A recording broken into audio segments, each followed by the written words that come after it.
اللہ کریم سب سے بڑا ہے۔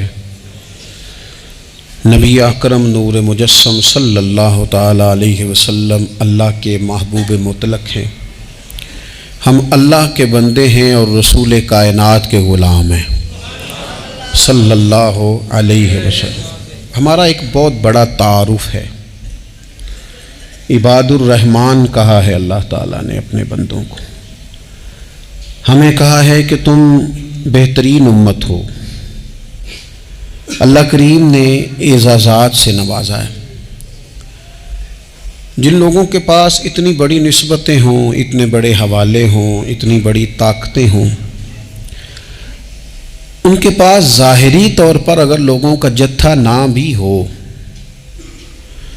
اور ظاہری طور پر اگر مال و اسباب وقتی طور پر نہ بھی ہوں، اقتدار، عہدہ اور بڑے لمبے چوڑے نعرے ان کے پیچھے نام بھی لگ رہے ہوں، تو یہ بہت بڑا تعارف نہیں کہ اللہ کے بندے ہیں اور رسول کریم کے غلام ہیں؟ اور کیا یہ تعارف جینے کے لیے، زندہ رہنے کے لیے اور گردن اٹھا کر جینے کے لیے بہت بڑا تعارف نہیں؟ باوجود اتنے بڑے تعارف کے اگر کوئی بندہ کمزور باتیں کرے، کچی پکی گفتگو کرے اور وہ اپنے آپ کو بار بار مظلوم ثابت کرنے کی کوشش کرے، وہ بار بار اپنے زخم دکھائے تاکہ وہ قابل رحم قرار پائے، تو یہ باتیں ایک مومن کو، ایک مسلمان کو، اللہ کے ایک بندے کو ذرا زیبا نہیں دیتی، ذرا اچھا نہیں لگتا۔ مسلمان اعصابی طور پر، ذہنی طور پر، نفسیاتی طور پر ایک طاقتور قوم ہے۔ مسلمان وہ قوم ہے جو مرعوب نہیں ہوتی، یہ روب دکھاتی ہے، روب۔ ہم وہ لوگ ہیں کہ جن کے اکابرین سوئے بھی ہوتے تھے نا، سوئے ہوتے تھے حضرت عمر، لیکن ان کو سوئے ہوئے دیکھ کر بھی لوگ کانپا کرتے تھے، اس لیے کہ شیر تو شیر ہی ہوتا ہے نا، وہ سویا ہو تو پھر بھی شیر ہی۔ تو میں کچھ عرصے سے اس کمی کو بڑی شدت سے محسوس کرتا ہوں کہ لوگ، یعنی کوئی شخص بھی ملتا ہے تو وہ اس لہجے میں بات کرتا ہے کہ اسے مظلوم مان لیا جائے، قابل رحم مان لیا جائے، اس کی مدد کی جائے، اس پر توجہ کی جائے۔ یہ مسلمان کی شان نہیں۔ آپ سورہ بقرہ پڑھیں گے تو قرآن مجید اصحاب صفہ کی شان بیان کرتا ہے کہ انہیں بڑی حاجت ہے، بڑے ضرورت مند ہیں۔ وہ لوگ تھے جو کئی دنوں تک روٹی نہیں کھاتے تھے، لیکن رب فرماتا ہے کہ میرے محبوب کے مدرسے کے ان طالب علموں کو جو دیکھے گا اسے محسوس ہوگا کہ یہ تو بڑے امیر لوگ ہیں۔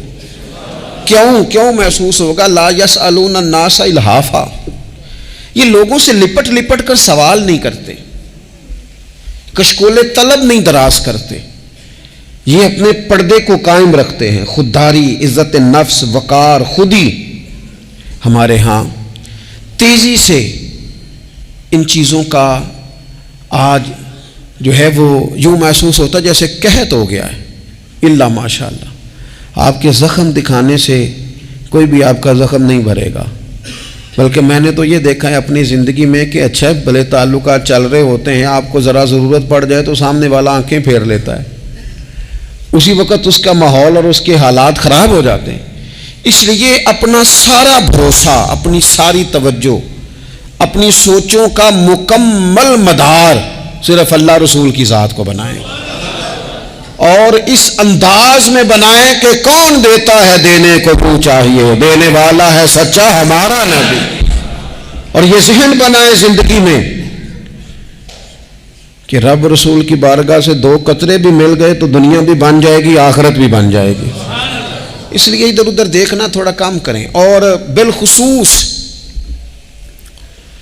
آج اپیل کروں گا، استاد اپنے شاگردوں کو، پیر اپنے مریدوں کو، باپ اپنی اولاد کو بڑی بڑی باتوں کا سبق پڑھائے، بڑی بڑی باتوں کو۔ اقبال نے شکوہ کیا ہے، اقبال کہنے لگے شکایت ہے مجھے یا رب خدا بندان مکتب سے، یہ جو انہیں کہتے ہیں کہ جناب پڑھ جاؤ گے تو روٹی اچھی ملے گی، یہ انہیں کہتے ہیں پڑھ جاؤ گے تو کار میں بیٹھو گے، پڑھ جاؤ گے تو کوٹھی بنا لو گے، یہ کیا سبق پڑھا رہے ہیں بھلا؟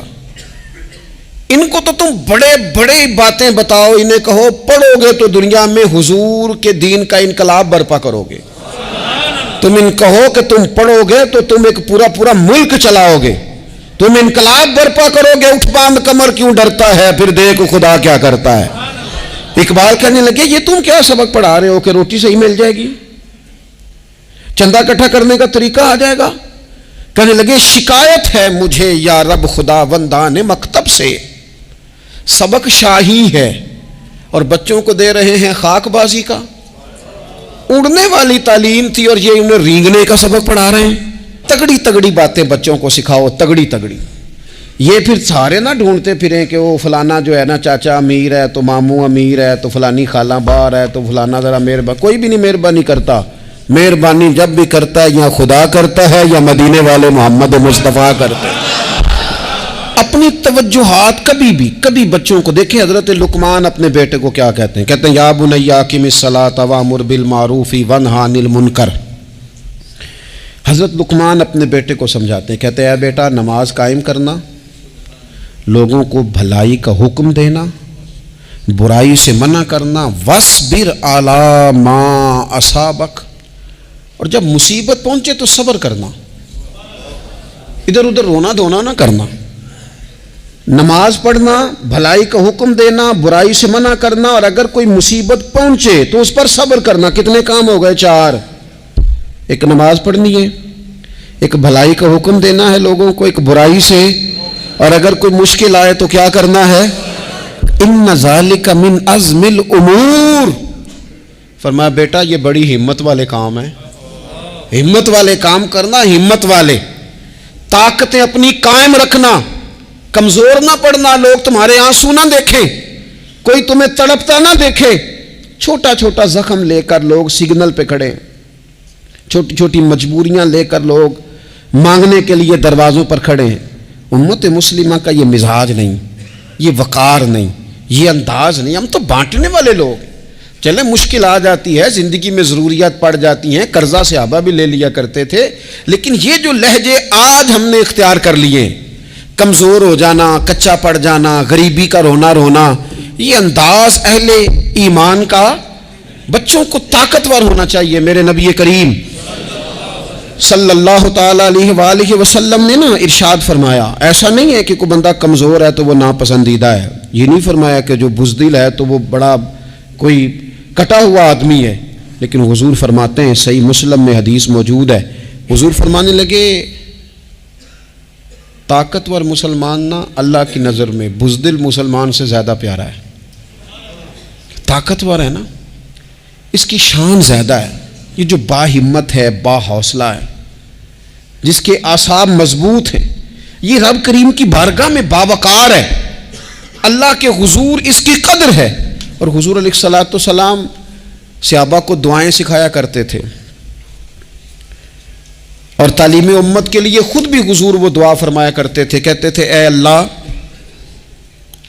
بزدلی سے بچا، کنجوسی سے بچا، اے اللہ اس بڑھاپے سے بچا جو انسان کو بڑا پریشان کر دے۔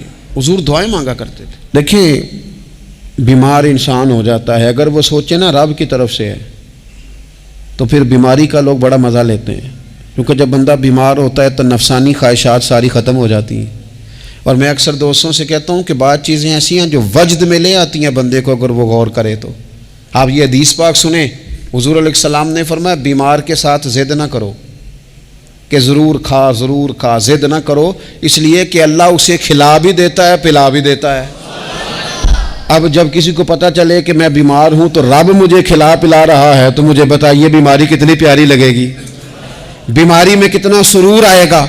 پھر تو انسان ہمیشہ چاہے گا کہ مجھے وہ چیزیں ملیں جو مجھے اللہ تبارک و تعالیٰ کی بارگاہ کے قریب کر دیں۔ دوسری بات یہ ہے کہ میدان میں جب انسان اترتا ہے نا تو اسے ایک بات اپنے ذہن میں رکھنی چاہیے کہ جیت اور ہار یہ اللہ تعالیٰ کے دست قدرت میں ہے، لیکن جب وہ لڑے تو جیتنے کے لیے لڑے۔ ہمارے ہاں نا بہت سارے لوگ لڑنے سے پہلے ہی ہارے ہوئے ہوتے ہیں، میدان میں نکلنے سے پہلے ہی وہ کمزور باتیں کر رہے ہوتے ہیں، ابھی سفر شروع نہیں ہوتا وہ کہہ دیتے ہیں نہیں جناب آپ کی بات تو ٹھیک ہے پر کیسے ہوگا، کیوں کر ہوگا، لوگ تو آج کل چلتے ہی نہیں، بڑے مسئلے خراب ہیں۔ اور پھر کچھ لوگ ایسے ہیں جن کی باتیں سن کر بندے بیک گیئر لگا لیتے ہیں، اور میں نے دیکھا باتیں کرنے والے وہیں رہتے ہیں اور کام کرنے والے کہاں سے کہاں چلے جاتے ہیں۔ یہ یقینی نہیں کہ جیتیں گے، لیکن جب میدان میں اترے نا تو پھر ہمیشہ جیتنے کے لیے اتریں۔ کوشش کریں کہ میں نے اس انداز میں نکلنا ہے کہ میں نے نہ جیتنا ہے۔ حضرت مولا علی شیر خدا کرم اللہ تعالی وجہ الکریم سے کسی بندے نے پوچھا حضور آپ ہر میدان میں کامیاب کیوں رہتے ہیں؟ فرمانے لگے جیت ہار تو رب کریم کے دستے قدرت میں ہے، لیکن جب میں اترتا ہوں نا میدان میں تو میں دشمن دیکھ کے پہلے ہی فیصلہ کر لیتا ہوں کہ میں نے اس کے پیٹ میں خنجر مارنا ہے کہ گلے پہ، میں جیتنے کے لیے میدان میں اترتا ہوں۔ تو آپ دیکھ لینا دیواریں ہلتی رہتی ہیں اور در کانپ جاتا ہے، علی کا نام سن کر اب بھی خیبر کانپ جاتا ہے۔ کیوں کہ کہتے ہیں میں ذہن بنا لیتا ہوں کہ میں اسے کاٹ کے لاؤں گا، میں ڈرتا اور سہمتا ہوا میدان میں نہیں اترتا۔ ذہن ہوتا ہے کہ آج لڑوں گا تو جیتوں گا، آج میں دیکھیں میں کیا کرتا ہوں۔ حوصلہ نہیں پیدا کر پا رہے بچوں میں، کچھ بچے بھی اللہ خیر کرے عزم و ہمت والے لوگوں کے پاس بیٹھتے نہیں، اور دوسرا ہم اپنے بچوں کا کسی کو آئیڈیل بھی نہیں بننے دیتے۔ بچے کسی کا نام لیتے ہیں تو ہم کہتے ہیں پتر چھاڑ پر آؤ، یہ دور ہی نہیں ہے۔ ہم کوئی ایسا ذوق، کوئی مزاج، کوئی طبیعت پیدا ہی نہیں ہونے دیتے۔ کچھ آنے والی نسل کا مزاج ہے کہ وہ اٹھنا نہیں چاہتی، بیٹھنا نہیں چاہتی، چلنا نہیں چاہتی، وہ چاہتی ہے میں لیٹی رہوں، موبائل میرے ہاتھ میں رہے، باقی سارے کام ریموٹ کنٹرول ہو۔ جب انسان دیکھیں نا، ایک ڈاکٹر صاحب کے پاس ایک دفعہ میں گیا تو ایک مریض کو وہ سمجھا رہے تھے، اسے کہہ رہے تھے کہ تو تھوڑی ورزش بھی کیا کر، تھوڑی ورزش بھی کیا کر، اور ساتھ انہوں نے بڑی اچھی بات کی، کہنے لگے اللہ تعالیٰ نے نا جسم میں جوڑ بنائے ہیں، یہ گھٹنے ہیں، یہ کونیاں ہیں، اللہ نے جوڑ بنائے ہیں، اسی لیے تو بنائے تھے کہ تھوڑی ان کو حرکت بھی دی جائے، لیکن اگر آپ ان جوڑوں کو حرکت ہی نہیں دیں گے تو یہ تو زانگا لود ہو جائیں گے۔ تو کام زندگی میں عزم کے ساتھ، ہمت کے ساتھ، اور سب سے بڑی مضبوطی یہ ہے کہ آپ یہاں سے مضبوط ہوں، آپ اعصابی طور پر مضبوط ہوں۔ یہ جو کمزوری ہے نا، ذہنی کمزوری، میں نہیں پسند کرتا کہ مطلب خواتین بچوں کو اس لیے ڈرائیں کہ بیٹا او ہو بلی آ گئی ہے۔ وہ بلی کیا ہوتی ہے جی؟ لیکن جو خواتین آج بھی بچوں کو بلی سے ڈرائیں گی، اچھا اس کو ڈرا بلی سے رہی ہوتی ہیں اور ساتھ کہہ رہی ہوتی ہیں ماما کا شیر، جی آپ کا شیر بلی سے ڈرتا ہے، یہ اماں کا شیر بلی سے ڈر رہا ہے، آپ نے اس سے بلی سے ڈرا دیا اور نام شیر رکھ دیا ہے۔ یہ کیسا شیر ہے کہ جو بلی آتی ہے تو بھاگ جاتا ہے؟ یہ ماحول مطلب متضاد ہے۔ یہ کاکروچ دیکھ کر چیخیں مارنا نا، یہ برگر فیملی ہونے کی علامت ہے۔ چھپکلی دیکھ کر نا چیخیں مارنا، یہ امیر گھروں کی علامت ہے، پڑھے لکھے لوگوں کی علامت۔ یہ کیا مذاق ہے؟ جو قوم چھپکلی سے ڈرتی ہے، کاکروچ سے ڈرتی ہے، اور جو لوگ کہتے ہیں ہو یہ جناب یہ تو اندر میرے وہ آ گیا ٹوکا تو یہ کھا جائے گا، تو یہ قوم انقلاب برپا کرے گی، یہ میدانوں میں نکلے گی۔ بڑے خوبصورت انداز میں ویڈیو بنا کے تو اس کو شیئر کیا جاتا ہے کہ وہ جی قربانی والے دن بکرا ذبح ہو رہا تھا تو بچہ رو پڑا۔ کیا بات کرتے ہیں آپ؟ یہ جہاد کرے گا بچہ کل کو جو بکرے ذبح ہونے پہ روتا ہے؟ اعصابی مضبوطی ذہنی طور پر مضبوط کب ہوتی ہے؟ جب انسان اخلاقاً مضبوط ہوتا ہے، اس کی طبیعت وزادار ہوتی ہے، اس کا مزاج اسے مضبوط کرتا ہے۔ آپ ایک حدیث دیکھیں، ترمذی میں موجود ہے، حضور علیہ الصلوۃ والسلام نے فرمایا جب اللہ تعالیٰ نے زمین کو پیدا کیا تو زمین ہلنے لگی، تو اللہ نے پہاڑوں کو میخیں بنا کر، قلعے بنا کر زمین میں لگا دیا تو زمین ٹھہر گئی۔ فرشتے فوراً عرض گزار ہوئے کہ مالک تیری سب سے طاقتور مخلوق یہ پہاڑ ہیں؟ فرمایا نہیں، لوہا جو ہے نا وہ پہاڑوں سے بھی طاقتور ہے، کیونکہ لوہا پہاڑ کو کاٹ دیتا ہے۔ یا اللہ پھر لوہا سب سے طاقتور ہے؟ فرمایا نہیں، آگ اس سے بھی طاقتور ہے۔ کیا آگ سب سے طاقتور ہے؟ تو فرمایا نہیں، پانی بھی ہے۔ کیا پانی طاقتور ہے؟ فرمایا ہوا بھی ہے، جو پانی کا رخ پھیر دیتی ہے۔ مسلمانوں خدا را اس سے بڑا ذوق نہیں ملے گا۔ میں طاقتور ہونے کا طریقہ بتا رہا ہوں۔ ہمارے ہاں لوگ سمجھتے ہیں کہ میں بولتا زیادہ ہوں اس لیے میں طاقتور ہوں، میرے پاس اسلحہ زیادہ اس لیے میں یہ دیکھو حضور نے بتایا طاقتور کون ہوتا ہے۔ یا رسول اللہ پتھر پہاڑ طاقتور ہے؟ تو فرمایا نہیں، ان پر تو لوہا ہے، لوہا طاقتور ہے، نہیں اس پر تو آگ ہے، آگ طاقتور ہے، نہیں اس پر تو پانی ہے، پانی طاقتور، اس پر تو ہوا ہے۔ تو حضور پھر مہربانی کریں بتائیں طاقتور کون ہے؟ تو یہ دیکھو نا، یہ یاد رکھو نا، یہ کائنات کے سب سے بڑے حکمت والے محبوب کی بات یاد رکھو نا۔ حضور فرمانے لگے سب سے زیادہ طاقتور وہ مومن ہے جو سیدھے ہاتھ سے صدقہ دیتا ہے اور دوسرے کو پتہ بھی نہیں لگنے دیتا۔ اس ہاتھ سے صدقہ دیا اور اس ہاتھ کو پتہ، جس میں یہ اخلاقی طاقت آ جائے نا کہ اللہ کے رستے میں دیکھ کر پھر اسے چھپانا آ جائے، وہ بڑا طاقتور آدمی ہے۔ میں یہ سب سے بڑا طاقتور ہے جس نے اپنے رب سے راز نیاز شروع کر لیے، اللہ کے رستے میں دیتا ہے پھر کسی کو خبر۔ یہ کون سی طاقت ہے؟ یہ روحانی طاقت ہے، یہ اخلاقی طاقت ہے، یہ کردار کی طاقت، یہ سوچوں کی طاقت ہے، یہ آپ کے مزاج کے بلند ہونے کی طاقت ہے۔ لیکن اگر مسجد میں ٹائلیں لگوا کر بھی ایک ٹائل پہ نام لکھوا لیا ہے، اگر کہیں تعاون کر کے بھی کہا میرا ذکر کرو، کوئی خدمت کر کے کہا میرا نام لو، پھر آپ کمزور ہیں، پھر آپ طاقتور نہیں ہیں، پھر آپ نے بزدلوں جیسا کام کیا، پھر آپ نے وہ رنگ اختیار کیا ہے جو شاید آپ کو ذہنی طور پر بڑی کوفت میں مبتلا کر دے۔ تو اعصابی طاقت، اعصابی قوت، آپ دیکھیں حضرت صدیق اکبر رضی اللہ تعالیٰ عنہ، حضور نے تربیت کی تھی نا، میں ذمہ داری سے کہتا ہوں کہ تعصب کی اینک نہ کسی نے پہنی ہو، ورنہ کائنات میں عشق کی داستان ختم ہو جاتی ہے جناب صدیق اکبر پر۔ جو پیار انہوں نے مدینے والے محبوب سے کیا ہے کوئی کر ہی نہیں سکتا۔ اور ہر وقت کی جدائی، ہر وقت کی، یعنی بیٹھے بیٹھے نا حضور کے وصال کے بعد بیٹھے بیٹھے حضرت صدیق اکبر اٹھ کے نا تو ایک رستے پہ چلنا شروع ہو گئے۔ کسی نے پوچھا ابو بکر کہاں جا رہے ہو؟ کہنے لگے یار ایک دن نا محبوب 2-3 دن کے لیے کہیں گئے تھے، اس رستے واپس آئے تھے، جنہاں دے دل بر جانی وچھڑن کون روے پھر تھوڑا، یہ سب روگاں دا روگ محمد جس دا نام وچھوڑا۔ پریشان ہوں تو دل کر رہا ہے پتہ نہیں یہاں سے آ نہ جائیں۔ اتنا زیادہ محبوب کی غلامی اور نبی پاک کی محبت کا ذوق، لیکن اعصابی طور پر مضبوط کتنے تھے؟ حضور کے وصال کے بعد جس بندے نے اپنے پروں کے نیچے پوری امت کو سنبھال لیا ہے نا، اس کا نام بھی ابو بکر صدیق ہی ہے۔ ایسے ایسے سنبھال لیا، سب سنبھال، دکھ سب سے زیادہ لیکن سنبھالا۔ کوئی زکوٰۃ کا منکر پیدا ہو رہا ہے، کوئی ختم نبوت پہ حملہ کر رہا ہے، کوئی کچھ ہو رہا ہے، کوئی کچھ ہو رہا ہے، ابو بکر صدیق نے فرمایا سارے لشکر روانہ کرو، جہاں جہاں حضور نے فرمایا تھا جہاد کرو۔ فرمایا جو ایک رسی بھی زکوٰۃ کی نہیں دے گا وصول کریں گے۔ لوگوں نے کہا حضور حالات بڑے اور طرح کے ہیں، کیسے کام چلے گا؟ حضرت عمر جیسے دلیر بندے بھی کہنے لگے جناب یہ نظام کیسے چلے گا؟ تو ابو بکر صدیق فرمانے لگے عمر تجھے تیری ماں روئے، تو بڑے مضبوط مزاج کا تھا، یہ مجھے کیا پیغام دے رہا ہے؟ فرمایا عمر یاد رکھ اگر میں مدینہ منورہ میں اکیلا بھی رہ گیا اور جنگل کے درندے میرا آ کے گوشت بھی نوچ کے لے گئے تو پھر بھی میں ان اصولوں پر کھڑا رہوں گا جن اصولوں پر مدینے والے رسول نے مجھے کھڑا کیا ہے۔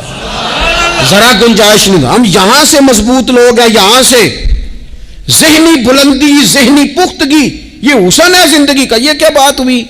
پرسوں فیصلہ کوئی اور تھا، سویرے پروگرام کوئی اور بن گیا، کل فلانے کا مرید تھا آج مجھے فیض نہیں ملا ادھر جا رہا ہوں، پرسوں فلانے کو استاد بنا بیٹھا تھا آج میرا پروگرام بدل گیا ہے، کل میری سوچیں اور تھیں آج میری سوچیں اور ہیں۔ جو قوم ساری زندگی تعین ہی نہ کرے وہ کام کیسے کرے گی؟ جو رستے کا آغاز ہی نہ کرے وہ منزل پر کیسے پہنچے گی؟ تو کمزور باتوں سے نکلیں، بزدلانہ سوچوں سے باہر آئیں، طے کریں زندگی میں یہ کچھ ہم نے کرنا ہے۔ میں نے کہا ہے نکلیں میدان میں جیتنے کے لیے، پھر رب کی مرضی ہے، پھر اللہ کی مرضی ہے۔ ساری زندگی صحابہ پر قرض رہا، قرضے بھی رہے، خدمتیں بھی ہوتی رہی، جہاد بھی ہوتے رہے، ڈیوٹیاں بھی ہوتی رہیں, سارے کام ہی ہوتے رہے. ہمارا یہ مزاج ہے, ایک دو کھا گیا ہے ساری خوشیاں ہی گئیں, بس سارا کچھ ختم کر بیٹھتے ہیں. تو تھوڑی سی نا مضبوط دیکھیں. اچھا یہ حضرت ابو بکر کا حال ہے, تو جناب عمر کی کیفیت کیا ہے؟ کلمہ پڑھتے ہی حضرت عمر نے فرمایا یا رسول اللہ, جب آپ سچے, قرآن سچا, اسلام سچا, تو چھپ کے نماز پڑھنے کا کیا مطلب ہے؟ فرمایا ابھی تعداد ہی کوئی نہیں, 40 تو مسلمان ہیں. عرض کی حضور مہربانی کریں نا, آپ صرف اجازت دیں. 20 لوگوں کی صفیں بنا دی گئیں. ایک صف کے آگے حضرت عمر ہیں, ایک صف کے آگے حضرت امیر حمزہ ہیں. جناب عمر کہنے لگے چونکہ آپ اللہ کے رسول ہیں تو لہذا نماز بھی آج اللہ کے گھر میں پڑھی جائے گی. تو حضرت عمر بیت اللہ شریف کے بیچ کھڑے ہو کے نعرہ لگاتے ہیں, فرماتے ہیں میں عمر ہوں, تم مجھے بھی جانتے ہو, میرے باپ کو بھی جانتے ہو, تم میرا قبیلہ بھی جانتے ہو, میں نے پڑھ لیا ہے محبوب کا کلمہ. اب جس نے بچے یتیم کرانے ہو اور اپنی بیوی بیوہ کرانی ہو وہ آئے اور مجھے روکے. یہ محبوب اللہ کے ہیں اور گھر بھی اللہ کا ہے, تو نماز بھی آج اللہ کے گھر میں پڑھی جائے گی. جب تک انسان یہاں سے طاقتور نہیں ہوتا. پھر بات آئی سیدنا عثمان غنی کی. میں پہلا وہاں اونا رنداں تو جنہیں کھلی بغاوت کی تھی, ہے پورا قبیلہ اور طرف ہے. عثمان تیرے گھر میں مال ہے, دولت ہے, وزاداری ہے, لوگ سارے کیا کریں گے؟ والد مخالف, چچا مخالف. حضرت عثمان غنی جیسے آدمی کو پکڑ کے باندھ دیا گیا گھر میں. پر عثمان غنی کہنے لگے میں ان بزدلوں میں سے نہیں ہوں جو محبت بھی کریں اور اظہار بھی نہ کر سکیں, جو دعویٰ بھی کریں اور پھر ان کے اندر طاقت اظہار بھی نہ ہو. فرمایا تم جتنا باندھ سکتے ہو باندھ لو, تم اپنی دولتیں, حکومتیں اور اپنا جاہ و جلال سنبھال کے رکھو, ہم نے تو غلامی کا فیصلہ کر لیا ہے. اور پھر کی غلامی انہوں نے. اور جہاں تک بات ہے شیر خدا حضرت علی المرتضیٰ کی, حضرت علی المرتضیٰ شیر خدا کا تو یہ حال تھا کہ ساری زندگی میدان میں رہے. ایک دن حضور نے صرف فرمایا کہ آج آپ کو نہیں لے کے جانا, آپ تھوڑا نا میرے نائب بن کر, حضور کسی نہ کسی کو نائب بنا کے مدینے میں چھوڑ کے جائے. ایک دن صرف کہا نہیں لے کے جانا. تو حضرت مولا علی رونے لگے, کہنے لگے حضور میں بچوں کے بیچ رہوں, عورتوں کے بیچ رہوں, میری تلوار کو زنگ لگ جائے گا. حضور مجھے تو گھوڑے پہ بیٹھنا پسند ہے. اچھا میں آپ کو ایک اور بات بھی عرض کروں, پہلے بھی میں نے کہا تھا پھر کہتا ہوں, کچھ لوگ پڑھے لکھے ہوتے ہیں بہادر نہیں ہوتے. حضرت علی کے علم کا بھی کمال عروج پہ اور بہادری بھی پورے عروج پہ. زندگی نا بہادر لوگوں کی ہوتی ہے.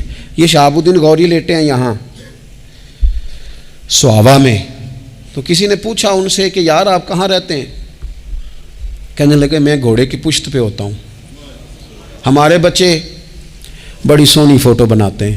ان سے پوچھیں آج کل آپ کیا کرتے ہیں؟ تو کہتے ہیں موبائل چلاتے ہیں. آپ کیا کرتے ہیں؟ فوٹو کھینچتے ہیں. آپ کیا کرتے ہیں؟ کہتے ہیں وہ نا مجھے ایسا عجیب مسئلہ ہے موبائل کا کہ بچوں کی نا مطلب میں کئی دفعہ سوچتا ہوں کہ اگر انہیں کچھ 4 گھنٹے موبائل سے علیحدہ رہنا پڑا نا تو ہو سکتا ہے کہ ان کو ڈاکٹر کو بھی دکھانا پڑ جائے, اتنی کو بری حالت ہو گئی.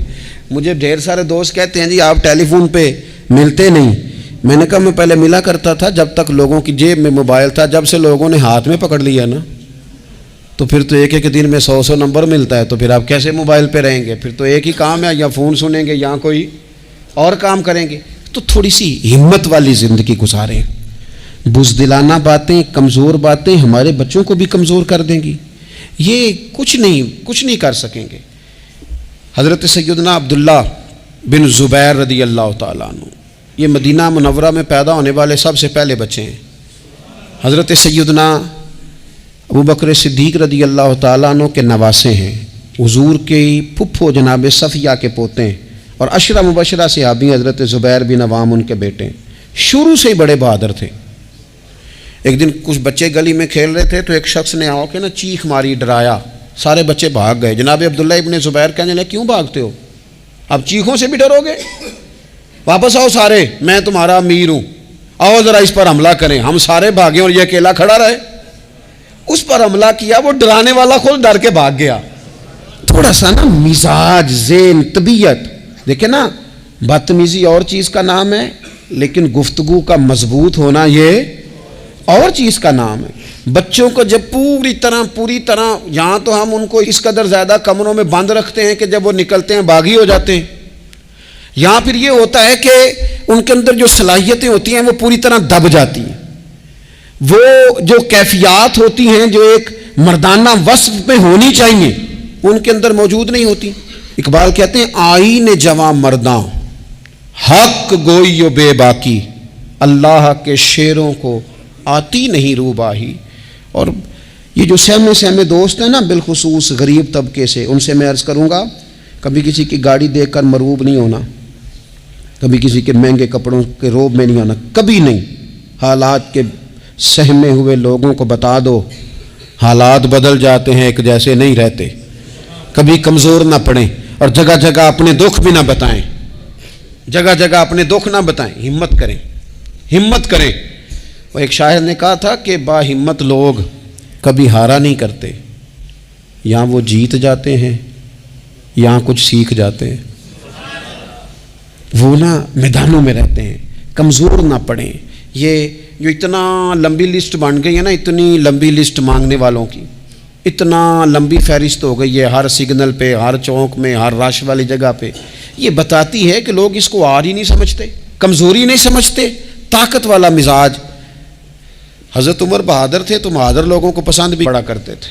حضرت عبداللہ ابن زبیر چھوٹے تھے، بچوں کے ساتھ کھیل رہے تھے، اور یہ وہی حضرت عبداللہ ابن زبیر ہیں جو بعد میں امام حسین کے قاتلوں کے سامنے ڈٹ کے کھڑے ہو گئے اور انہوں نے اعلانیہ ان لوگوں کا بائیکاٹ بھی کیا اور ان لوگوں کے ساتھ صف آرا بھی ہوئے حضرت عبداللہ ابن زبیر، اور فرماتے ہیں کہ میری ماں 90 سال سے زیادہ عمر تھی حضرت اسماء بنت ابی بکر کی، جب میں نے انہیں کہا نا اماں وقت آ گیا ہے شہادت کا، تو میری اماں مجھے کہنے لگی پتر میدان میں رہنا، میدان میں بکرے کو ذبح ہوتے وقت تکلیف ہوتی ہے، جب اس کی کھال اتاری جائے پھر کوئی تکلیف نہیں ہوتی، ایسے ہی کمزور نہ پڑنا۔ ہمارے ہاں تو لوگ کہتے ہیں نا پتر اندروں کنڈی لے لا ساڑی نہیں لڑائی، وہ جب ہمارے گھر آگ آئے گی پھر اسے ہم بند کریں گے، ابھی نہ تو بالکل باہر نہ نکلنا۔ کیسے قوم آگے بڑھے گی؟ جرتیں کیسے پیدا ہوں؟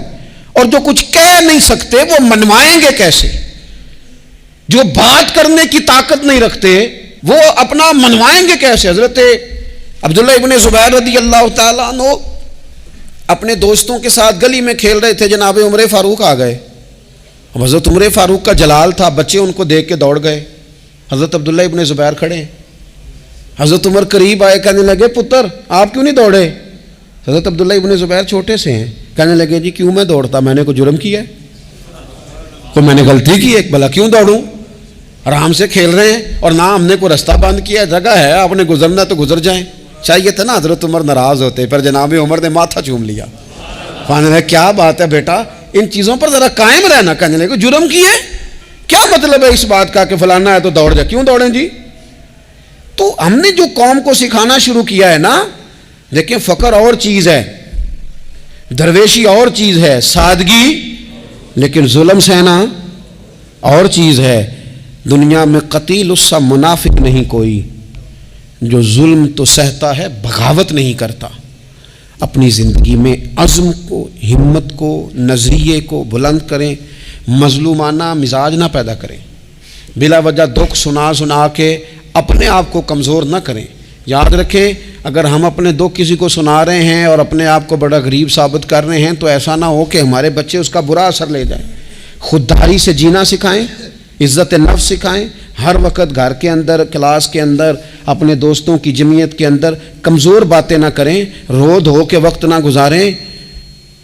رونے سے بھی رات گزر جاتی ہے، ہنسنے سے بھی رات گزر جاتی ہے، ناشکری سے بھی دن بیت جاتا ہے اور شکر سے بھی، لیکن بس بات اتنی ہے کہ شکر والوں کا ذرا صحیح بیت جاتا ہے، ہنسنے والوں کا ذرا صحیح بیت جاتا ہے۔